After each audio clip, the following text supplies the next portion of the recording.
अब मैं दावा देता हूं जनाब फ़ारूक अहमद खान मनीका साहब को। जी मनीका साहब का माइक ऑन करें जी।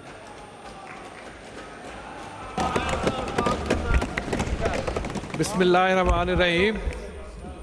जनाब स्पीकर, बहुत शुक्रिया आपका, आपने टाइम दिया। सबसे पहले तो मैं खराज तहसीन पेश करना चाहता हूँ जो हमारे मुल्क के इस वक्त हालात हैं और आज पाकिस्तान का नाम जिधर गया हुआ है, और ये हमारे फील्ड मार्शल साहब जनाब आसिफ मुनीर साहब, हमारी क़यादत प्राइम मिनिस्टर साहब जनाब मोहम्मद शहबाज शरीफ साहब और हमारे डिप्टी प्राइम मिनिस्टर जनाब इसहाक डार साहब की मेहनतों से ये जो नाम हमने आज कमाया है, हमें इस पे फ़ख्र होना चाहिए। और इस पे अगर किसी को दुख होता है तो वो सिर्फ़ एक हमारा हमसाया मुल्क है, एक इज़राइल है और एक हमारे मुल्क की एक जमात है जो जब नाम आता है तो उनके चेहरे लटक जाते हैं। उनका सर फ़ख्र से ऊपर होना चाहिए। आज उन्होंने बात की कि मियाँ नवाज शरीफ साहब भीख मांगते थे और उन्होंने अस्पताल बनाया। इनको ये पता होना चाहिए कि शौकत खानम की जो ज़मीन है वो मियाँ नवाज शरीफ ने भीख में दी है इनको, और उन्होंने आज तक भीख नहीं मांगी। उन्होंने कभी सऊदी अरब से वापस आके ये नहीं कहा कि आपको मुबारक हो कि हमें सऊदी अरेबिया ने $3 अरब दे दिए। ये आज तक उन्होंने नहीं कहा। इनको भीख में और कर्ज में फ़र्क पता नहीं लगता। भीख मांगना इनके लीडर ने सिखाया है। मैं लंदन था, मेरा एक दोस्त मेरे साथ था, तो वहाँ एक दोस्त हमारा वो हमें कहने लगा कि यार आपका प्राइम मिनिस्टर ऐसे, उस वक्त इनका लीडर प्राइम मिनिस्टर था, तो मेरे दोस्त उससे गिरेबान से पकड़ लिया कि तुम कौन होते हो उसको कहने वाले। तो उससे कहा यार वो तो आपके ऑपोजिशन का है। वो हमने कहा जी वो ऑपोजिशन पाकिस्तान में है, बाहर वो हमारा वज़ीर आज़म है। तो वो कहता है जी यहाँ तो हम उसको सिविलाइज्ड बैगर कहते हैं। हमने कहा यार ये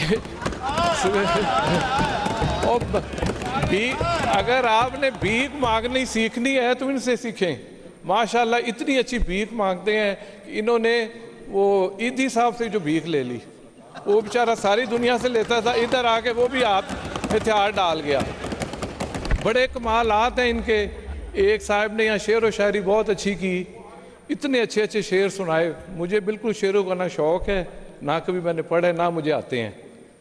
एक और शायर था, उसने जो ट्रकों के पीछे और दीवारों पे लिखे होते, उसने उसकी पूरी बुक लिख दी थी उन शेरों की।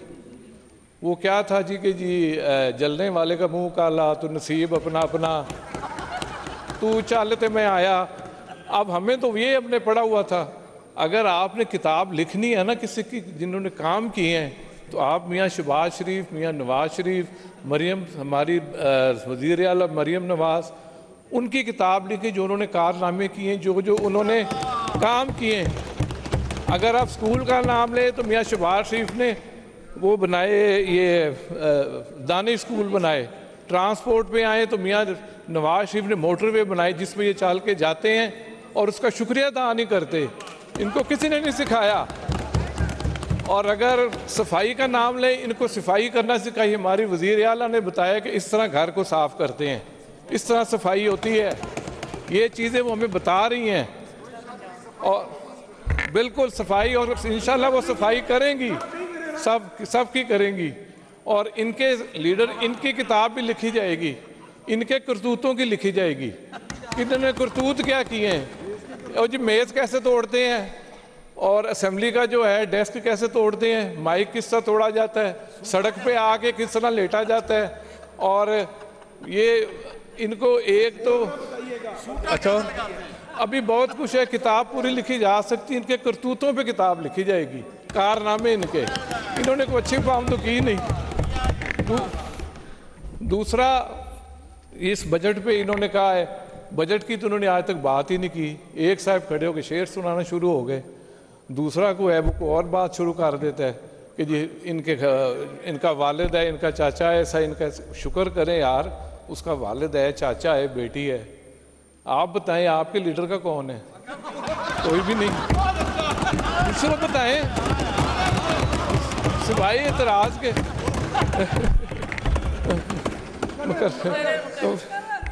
तो ये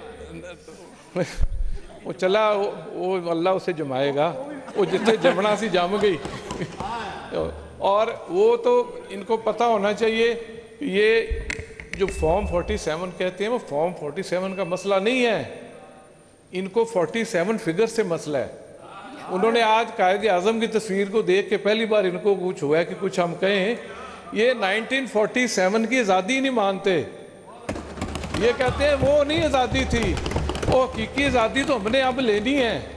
उस चक्कर में इन्होंने अपने लीडर को अंदर करवा दिया, वो हकीकी आज़ादी के चक्कर के अंदर होया पे और पता नहीं केड़ी हकीकी आज़ादी इन्होंने जो लेनी है वो कौन सी है। मलिका साहब, मेरा जब बिल्कुल दिल नहीं कर रहा कि मैं आपको इंटरप्ट बड़क करूं, उठते हैं।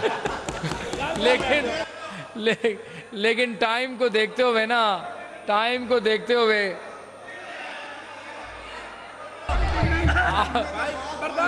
नहीं आप जनाब स्पीकर, हमने तो यहाँ आए थे बजट स्पीच करने, हमारे इलाके की बात करने, हमारे लोगों की बात करने। हमारे इलाके वाले हमें देख रहे हैं, अवाम देख रही है, अवाम की बात करते हैं ना, तो अवाम तो देख रही है कि यार को मनसूबों की बात करो। तुसी साथ ही आते शुरू हो गए हो। कुछ लोगों ने बहुत अच्छी तकरीर की, उन्होंने कहा जी पुरानी बातें भूल जाएं, अब कुछ अवाम का भी सोच लें, क्योंकि बाकी सोचें तो उनकी ख़त्म हो गई हैं। अवाम के लिए जो हमारी वज़ीर आला साहब कर रही हैं, ये अप्रिशिएट ही कम अज़ कम कर दें। ये इनको अप्रिशिएट करना ही नहीं आता। इनसे लीडर से पूछो कि सबसे अच्छा बंदा कौन है, वो कहते तो मैं हूँ। वो कहते तुम्हारे बाद और कौन होगा, तो मैं। वो मैं ऐसे ही नहीं निकल रहा, या बकरी की मैं है तो या वो मैं है, और पता नहीं केड़ी है। तो हमारे जो यार मियां साहब आज आप क्या खा गए हैं? स्पीकर साहब, हमारे फ्लड का मसला है, वहाँ पे वज़ीर आला साहब ने फ्लड के लिए